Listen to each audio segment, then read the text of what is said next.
వెల్టూరు గ్రామ ప్రజలకు నా యొక్క నమస్కారములు. మరి నేను వెల్టూరు గ్రామ సర్పంచ్గా ఊరిలో నిలిచి ఉన్నాను. మరి గతంలో కూడా మీరు నన్ను ఎంపీటీసీగా గెలిపించడం జరిగింది. మరి గతంలో నేను మా ఇంటి దగ్గర బియ్యం పంపిణీ చేసినాను. మరి గ్రామస్తులకు ఇబ్బంది కాకుండా మరి నేను నా యొక్క రేషన్ షాపును ఊరు మధ్యలో తీసుకురావడం జరిగింది.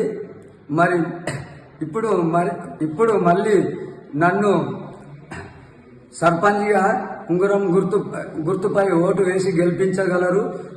గెలిపించిన తర్వాత అంటే జనవరి మాసం నుండి మీకు ప్రతి ఇంటి దగ్గరికి బియ్యము తీసుకొని వచ్చి ప్రతి కుటుంబము దగ్గర బియ్యము పంపిణీ చేస్తానని మాట ఇస్తున్నాను. నిన్ను గెలిపిస్తామో మా డీలర్ కృష్ణన్న, మీ వెంటే మేమంతా కదిలినామో మా తొట్ట కృష్ణన్న. సర్పంచుగా నిన్ను గెలిపిస్తామో మా డీలర్ కృష్ణన్న.